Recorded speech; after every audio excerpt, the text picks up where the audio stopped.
एक सवाल पूछता हूं आपसे। आप आखिरी बार एटीएम कब गए थे? कल, परसों, पिछले महीने, या फिर आपको याद भी नहीं है कि आपने आखिरी बार एटीएम से कैश कब निकाला था? आज सब्जी वाले से लेके मॉल तक जहां पर भी हम जाते हैं पेमेंट करने के लिए, एक ही बात कहते हैं कि भैया क्यूआर कोड देना।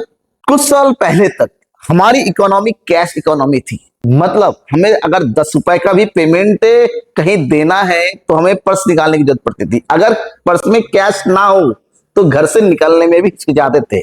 लेकिन आज अगर हम किसी को भी, दूध वाले को दूध का पैसा देना हो, सब्जी वाले को 10 रुपए देना हो, रेहड़ी वाले को 5 रुपए का पेमेंट करना हो, उसके लिए भी बस मोबाइल निकालते हैं। और इन सबके पीछे की जो वजह है वो है यूपीआई, यानी कि unified payment interface.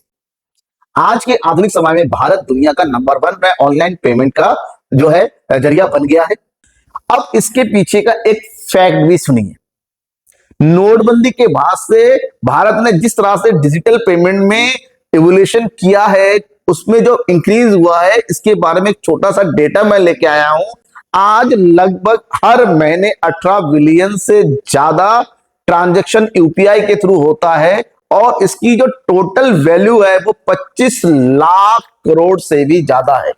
25 lakh crore बहुत सारे देशों की टोटल जीडीपी से भी ज्यादा है।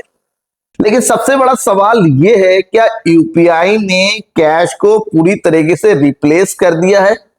तो आंसर है नहीं। कैश आज भी इंपॉर्टेंट है, क्योंकि जहां नेट नहीं है, जहां पर मोबाइल नेटवर्क काम नहीं करता है, जहां पर बैटरी डेड हो जाती है, वहां पर जेब में रखा हुआ 10 रुपए भी काम करता हुआ नजर आता है। यहां एक इंटरेस्टिंग बात यह है कि कैश और यूपीआई एक दूसरे के कंपटीटर नहीं है, दोनों ही एक दूसरे के पूरक है। डिफरेंस बस इतना है, कैश एक फिजिकल पेमेंट का जरिया है और यूपीआई डिजिटल पेमेंट का जरिया है। और ये तभी मुमकिन है जब बैंक में आपका कैश रहेगा, मतलब बैंक में पैसा है तो यूपीआई तब तक काम करता रहेगा।